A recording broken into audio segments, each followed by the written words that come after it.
नमस्कार, बहुत स्वागत है सभी दर्शकों का। मैं मीरा राजपूत। बीजेपी के नेता रहे, बीजेपी के मंत्री रहे, एक ऐसे चेहरे ने विवादित बयान दिया है जिसको सुन करके आप सन्न रह जाएंगे। उन्होंने सीधे गालियों की चुनौती दे दी है, उन्होंने सीधे चैलेंज दिया है गालियों का, वो भी एक दो गालियों का नहीं, 50 गालियों का। और किसके लिए?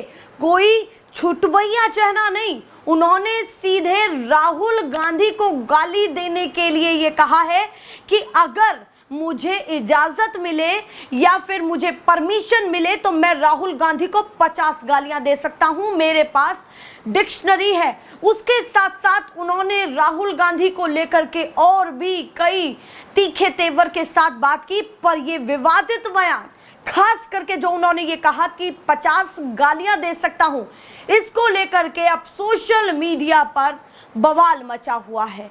तमाम विपक्ष के नेता उस पर धड़ाधड़ रीट्वीट कर रहे हैं और ट्विटर पर ट्रेंड हो रहा है राहुल गांधी को लेकर के दिया गया ये बयान, जिसमें उन्होंने ये कहा कि मैं 50 गालियां दे सकता हूं, मेरे पास लंबी चौड़ी डिक्शनरी है। यानी कि खुद नेताजी ये बता रहे हैं कि मैंने एक तरीके से डिग्री हासिल की हुई है, मैं गालियों का पूरा भंडार लेके बैठा हुआ हूं, मुझसे कौन सी गाली सुननी है बताइए। और ये एक बड़के चेहरे को लेकर के उन्होंने बयान दिया है। यानी कि नेता प्रतिपक्ष, इस समय सदन के नेता प्रतिपक्ष हैं राहुल गांधी, उनको लेकर के बयान दिया है। और इतने तीखे तेवर का इस्तेमाल उन्होंने क्यों किया है वो भी मैं आपको बता देती हूँ। उनका कहना है कि मोदी जी उनके पिता तुल्य हैं और उन्होंने जिस तरीके से राहुल गांधी एक के बाद एक तीखे तेवर के साथ बयानबाजियां कर रहे हैं, वो उनके पिता तुल्य पर कहीं ना कहीं ओछी भाषा का इस्तेमाल कर रहे हैं, ये दिलीप जायसवाल ने कहा है। और उसके बाद उन्होंने कहा कि मुझे इजाज़त दो, मैं 50 गालियां दे सकता हूं। और इस तरीके का मतलब आगे उन्होंने बयान दिया। मैं सीधे आपको क्या बयान है वो दिखा देती हूं और सुना देती हूं कि किस तरीके से दिलीप जायसवाल ने ये बातें कही हैं और राहुल गांधी तक ये मैसेज पहुंचाने की कोशिश की है, पर उसके बाद उल्टा हो गया है।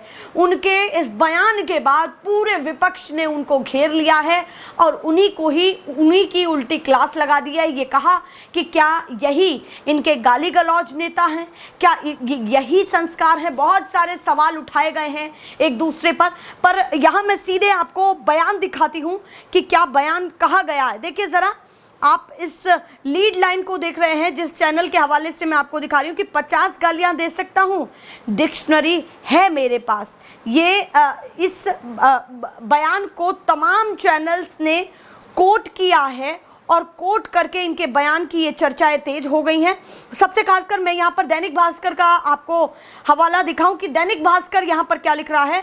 50 गाली राहुल गांधी को दे सकता हूँ, मेरे पास डिक्शनरी। दिलीप जायसवाल ने कहा बचपन से 55 तक बेचारा युवा ही रहा। यानी कि फिर से वो राहुल गांधी पर तंज कस रहे हैं और आगे उन्होंने और भी तमाम शब्द कहे। पर दिलीप जायसवाल को इतना अंदाजा नहीं था कि उनका इतना विरोध होगा कि ट्विटर पर ट्रेंड भी होने लगा राहुल गांधी को लेकर के जैसे ही उन्होंने इस भाषा का इस्तेमाल किया। अब प्रतिक्रियाओं में निकल करके क्या सामने आ रहा है वो मैं आपको बता देती हूं और सुना देती हूं। सबसे पहले प्रतिक्रिया मैं यहां पर बात करूं तो लक्ष्मण सिंह ने की है। उन्होंने लिखा है कि बिहार बीजेपी के प्रदेश अध्यक्ष दिलीप जायसवाल अपने संस्कार बता रहे हैं। जननायक राहुल गांधी जी को 50 गाली देने की बात कर रहे हैं। इनके संस्कार तो ये हैं कि ये अपनी शिक्षक तक को गाली देते हैं। इनको चिढ़ है कि राहुल गांधी जी संविधान की बात क्यों करते हैं, वो दलितों, पिछड़ों, आदिवासियों के हक की बात क्यों करते हैं।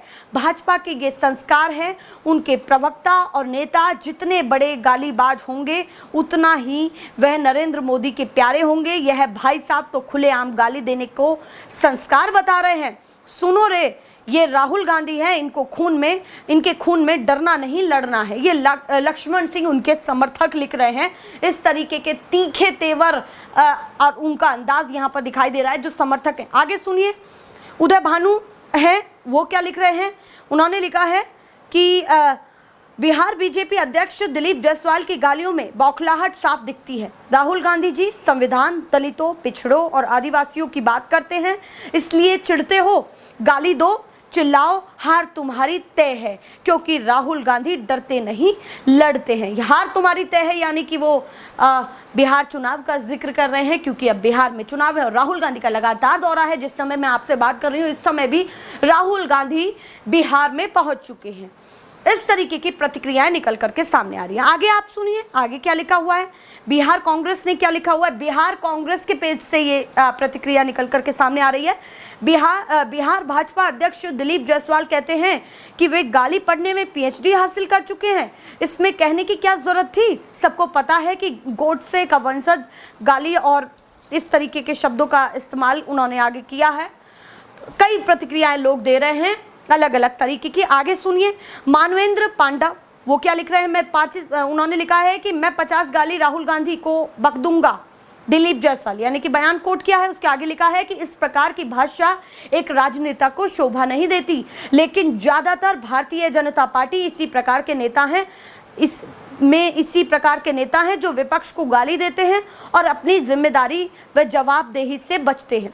आगे रुचिरा चतुर्वेदी हैं, वो क्या लिख रही हैं। मैं 50 गाली राहुल गांधी को बक दूंगा। सब बयान कोट कर रहे हैं, यही बयान दिलीप जायसवाल का। आगे क्या लिखा है रुचिरा ने, ये बोल रहे हैं बिहार बीजेपी के प्रदेश अध्यक्ष। इसके अलावा इन्हें आता भी क्या है, भाजपा के संस्कार यही तो है। ये रुचिरा चतुर्वेदी लिख रही हैं। आगे पप्पू यादव ने क्या लिखा है वो देखिए। दिलीप जायसवाल आदमी तो अच्छे थे, लेकिन जब से भाजपा अध्यक्ष बने तब से भाजपा के संस्कार के अनुसार घिनौनी गालियों की डिक्शनरी रखने लगे। ये किसी पप्पू यादव ने टिप्पणी की है, यानी कि वो दिलीप जायसवाल को आदमी अच्छा बता रहे हैं, पर वो ये कह रहे हैं कि जैसे ही भाजपा के संस्कार मिले, बहुत सारी बातें उन्होंने कही हैं। और प्रतिक्रियाएं अगर मैं आपको बताऊं तो अंकुर तिवारी हैं, उन्होंने लिखा है कि सरकार बदलने के बाद इनका गालियां देना बंद हो जाएगा, क्योंकि पुलिस की लाठी अच्छों को इंसान बना देती है। ये अंकुर तिवारी लिख रहे हैं। उसके साथ साथ राकेश कुमार क्या लिख रहे हैं, भाजपा में जो जितना बड़ा गालीबाज होता है उसे उतना आगे बढ़ाया जाता है। मतलब वो भाजपा पर ही सवाल उठा रहे हैं। प्रदीप कुमार यादव हैं, वो लिख रहे हैं बीजेपी में जाते ही नेताओं का क्या हो जाता है। मतलब वो कह रहे हैं जाते ही क्या हो जाता है पता नहीं। उसके साथ साथ छत्तीसगढ़ यूथ कांग्रेस का पेज है, वो लिख रहा है आसमान पर थूकने चले हैं भाजपाई, होश नहीं थूक उन पर ही गिरेगी। ये बातें निकल करके और तमाम जो व्यूअर्स या समर्थक हैं, जो फॉलोअर्स हैं राहुल गांधी के, वो लिख रहे हैं। सुरेश मकवाना ये लिख रहे हैं भाजपाई डरे हुए हैं, क्योंकि राहुल गांधी डरते नहीं लड़ते हैं। समर्थकों ने मोर्चा संभाल लिया, ट्रेंड किया ट्विटर पर और दिलीप जायसवाल को उल्टा ही घेर लिया। कुछ इस तरीके से 50 गालियों का जवाब दिया गया है, या 50 गालियों वाले बयान का जवाब दिया गया है राहुल गांधी के समर्थकों द्वारा। अब सवाल ये उठता है कि ये विवादित बयान कब खत्म होंगे बीजेपी नेताओं के, और अब इसका असर धीरे धीरे विपक्षी पार्टियों पर भी आता जा रहा है। सियासत में एक स्तर जरूर होना चाहिए जिससे नीचे नहीं गिरना चाहिए, क्योंकि अटल बिहारी वाजपेयी की मैं बात करूं तो अटल बिहारी वाजपेयी ये कहते थे कि सत्ता से सवाल जरूर करना चाहिए, पर उसकी भी कहीं ना कहीं जिस तरीके से एक दूसरे पर प्रहार किया जाता है पक्ष विपक्ष का, उसकी एक सीमा होनी चाहिए कि आप किसी भी असभ्य भाषा का इस्तेमाल ना करें।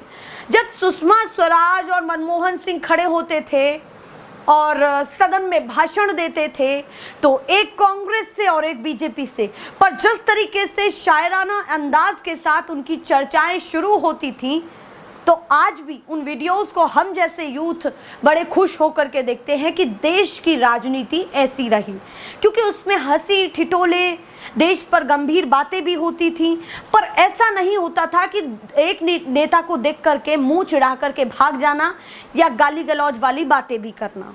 ये मैं सभी पार्टियों के लिए कह रही हूँ।